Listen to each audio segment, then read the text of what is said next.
Start with Karna. Because if there is one life in this entire story that earns the right to ask that question, it is. Start with Karna. Because if there is one life in this entire story that earns the right to ask that question, it is his. He was born gifted, naturally armored, literally, with a kavach and kundal fused to his body at birth. A natural archer of a quality that appeared perhaps once in a generation.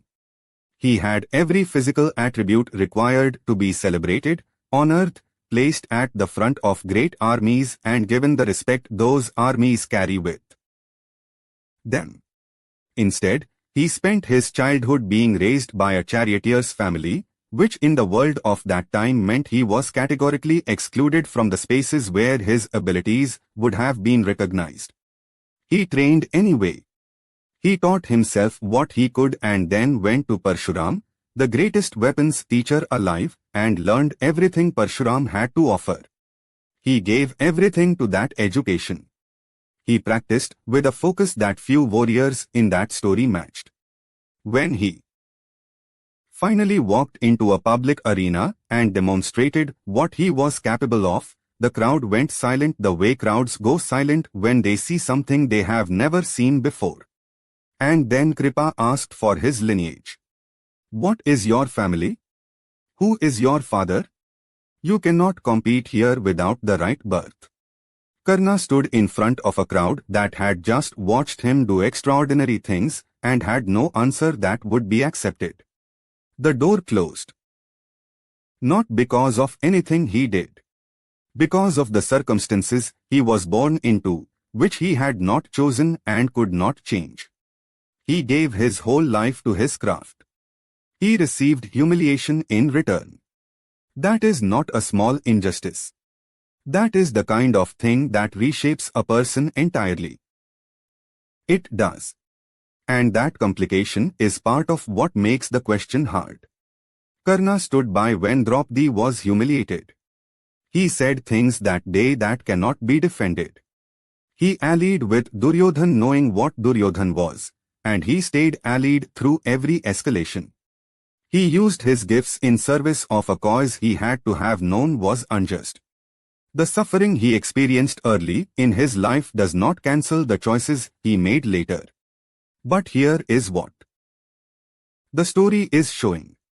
A person who is treated as less than they are, for long enough, in deep enough ways, begins to make decisions from that wound. Karna's loyalty to Duryodhan was not stupidity. It was the loyalty of a man who had been rejected everywhere else and found one place, just one, where he was seen as an equal and treated accordingly. People do not abandon those places easily, even when they can see the problems clearly. The wound drives the decision, and the wound was real, and the wound was not his fault. So his suffering was genuine and undeserved early on. His choices later were genuinely wrong. Both of these things are true at the same time. The story holds them both without resolving them into something simpler, because life does not resolve them into something simpler either. Bhishma gave up everything the moment his father wanted to remarry. He gave up the throne. He gave up the possibility of children, which in that world meant he gave up his continuation, his legacy, the thing a warrior of his standing would have considered the whole point of a life lived well. He did it freely. He did it to make his father happy. It was called the terrible vow because everyone who witnessed it understood immediately what it cost. After that he served. For decades. He governed. He protected. He guided. He watched the kingdom go through Vichitravirya and then through Dhritarashtra and Pandu, and he stayed loyal, capable, present. He was the most respected man in that world for 100 years, and that respect was earned by genuine sacrifice and genuine service. And then he died on a field, pierced by so many arrows that his body never touched the ground, having spent 10 days killing people for a side he believed was wrong, because he felt his obligation to the treasury that had fed him was stronger than his obligation to the truth he could see clearly. That is a painful end for a man of that stature. He would have been the first to agree. He lay on that arrow bed for 58 days and talked about where he had fallen short. He did not pretend his end was clean. He understood exactly what his choice had cost, and he owned it, and he taught from it. His suffering at the end was not random. It was the specific consequence of the one place where his greatness failed. He named it himself. He told Yudhishthir he had become a slave to wealth, meaning to obligation, meaning to the structure that had housed him, and that this slavery had made him complicit in something he knew was wrong. The arrow bed was where that compliance arrived at its conclusion. That is not the universe being arbitrary. That is the universe being precise. No. That is not what the story says, and it is important to be careful here. Draupadi did nothing to deserve what happened in that hall. She was staked by a husband who had no right to stake her, in a game rigged against him, in a court full of men who chose their comfort over her dignity. She asked a legal question that day, precise and valid, and the silence it was met with was the sound of an entire court failing at once. That was not her karma. That was other people's failure landing on her. The 5 sons she lost in the war were children. Abhimanyu was 16. He was sent into a formation that even the greatest warriors of his age were struggling with, and he knew how to enter it but not how to leave it, and he was surrounded and killed by multiple warriors simultaneously in a violation of every rule of righteous combat. There is no accounting of his karma that explains that. He was a child who was put in an impossible position by adults making decisions about a war that was not his to inherit. The story does not say that all suffering is deserved. It says something more difficult than that. It says the world contains both the consequences of your own actions and the consequences of other people's actions, and you will receive both, and they do not always announce which is which. This is exactly the question Arjuna is asking on the battlefield, underneath all the other things he is saying. He is looking at a situation where doing the right thing means enormous loss and doing nothing means a different kind of enormous loss, and he cannot find the angle from which righteousness looks like it pays off. He puts his bow down. He says, what is the point? Krishna does not answer with a reward. That is the thing worth understanding. He does not say fight this battle, and you will be happy afterward. He does not say righteousness is profitable. He says something harder. Karmanye vadhikraste ma phaleshu kadachna, ma karma phalahetur bhur ma te sango stv akarmani. You have the right to action. Never to the fruits of action. Do not let the fruit be your motive. Do not let inaction be your refuge. Yudhishthir asks something very close to this after the war ends. He is sitting on a throne he does not want, surrounded by the ruins of everything the war cost, and he cannot make peace with the accounting. He goes to Bhishma on the arrow bed specifically because he needs someone to explain how any of this is fair. Bhishma does not tell him it is fair. He tells him something else. He talks about karma not as a transaction within a single life but as something that moves across lives, across time, that cannot be fully read from inside any single moment. The suffering a good person experiences is not always the consequence of what they did in this life. The ease a cruel person enjoys is not always going to last through this life or beyond it. This is not a comfortable answer. It is meant to be understood, not to comfort. Karna was Kunti's firstborn. He was born with divine gifts. He was raised outside the family that could have given him his proper place. He lived a life of exclusion and loss and still arrived at the end of it, at a kind of dignity that very few characters in the story match. When he died, even Krishna praised him. He said Karna was a great soul. He said the world had lost something real. The man who guided his defeat acknowledged what his life had been worth. That acknowledgement does not undo the suffering. It does indicate that the suffering was seen, that it was recorded, that it mattered. He did. And the story does not pretend otherwise. For years Duryodhan sat on a throne that was not fully his, surrounded by power he had accumulated through manipulation and cruelty, and he was comfortable. He feasted. He commanded.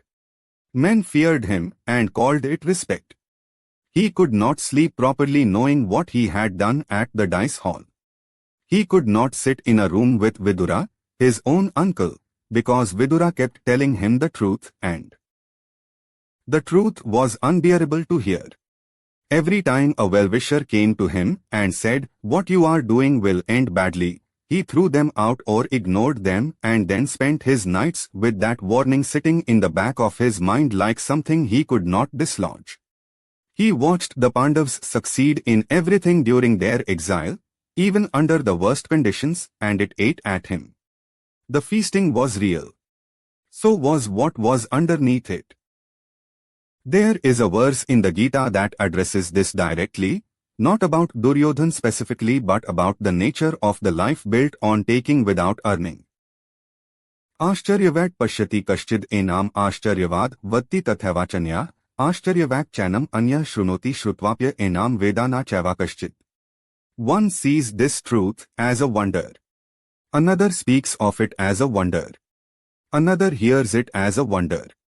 And even having heard it, most do not understand it. They are hollow when offered as comfort, and that is not what the Gita is offering. What it is saying is closer to this. The world is not a machine designed to reward goodness with ease. It is a field in which action has consequences. Consequences unfold across time, and the full arc of any life cannot be read from inside a single moment of it. A person who gives without return is not being cheated. They are being exactly what they are. The return, when it comes, will be shaped by what they built, not by what they extracted. Krishna himself is the clearest example of this in the story. He spent the entire war protecting dharma through means that cost him something.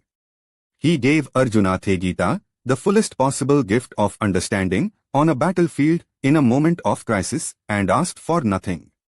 He absorbed Gandhari's curse on his entire clan without argument. He watched the people he loved die across the war and across the years after it, and carried that grief with the same composure he carried everything else. He was not exempt from loss because he was divine. He was present to loss, fully, and still kept doing what dharma required of him. Utsideur ayami lokana kuryam karma chedaham, sankarasya siye karta syam uphanyam ima praja. If I did not act, these worlds would perish. I would be the cause of confusion and destruction. Because you are human and the heart is real, and it is supposed to be felt, and the story is not asking you to stop feeling it.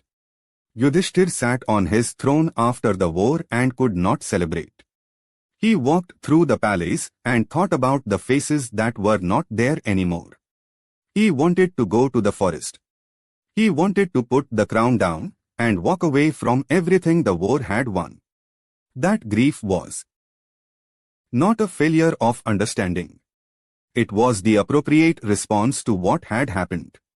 The Gita does not ask anyone to become indifferent. It asks for a specific kind of clarity about what you are doing and why. Give because giving is what you are, not because you are keeping a ledger. Act because the action is right, not because you are calculating the return. Love because love is what you have to offer, not because love will be returned in equal measure. That is harder than the transactional version. The transactional version at least has a logic you can hold on to. Give this, receive that, everything balances. The Gita says the balancing happens, but not on your timeline, and not in the currency you are expecting, and not in ways that will always be visible to you from inside the life you are living. Karna gave and lost.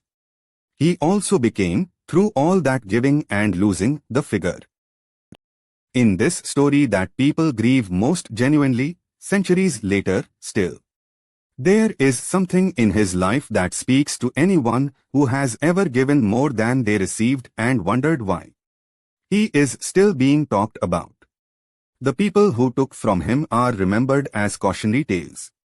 Whether that is justice is a matter of what you believe the word means. But it is something. The story does not offer the answer that makes the heart go away. It offers something more durable. It offers a framework in which the giving matters even without return, in which suffering has shape even when the shape is not immediately visible, and in which the choices you make about who to be when the accounting looks unfair are the most important choices of your life. Karna chose to keep giving even after every reason to stop giving had been handed to him. Bhishma chose to face his death with honesty about where he had failed rather than excuses. Draupadi chose to keep standing even after the war took every son she had. None of them were protected from loss. All of them decided, in their own way, that the loss did not have final authority over who they were. Krishna watched all of it. He guided all of it. He absorbed Gandhari's curse and walked away without bitterness. He is the one who keeps saying, across all 18 chapters of the Gita, that action done without attachment to outcome is the highest form of living. He is not saying this from comfort. He is saying it from full knowledge of what it costs. Shreyan swadharmo vigunah paradharmat svyanusthitat, swadharme nidhanam shreya paradharmo bhayvaha. Better is one's own dharma, imperfectly performed, than the dharma of another well performed. Better is death in one's own dharma. The dharma of another brings fear. This essay is part of the Deep Thoughts series on Mahabharat. Exploring the Mahabharat's most difficult moral questions, its characters, their choices, and what those choices mean for us today. Read the full essay and discover more at https://mahabharat.at.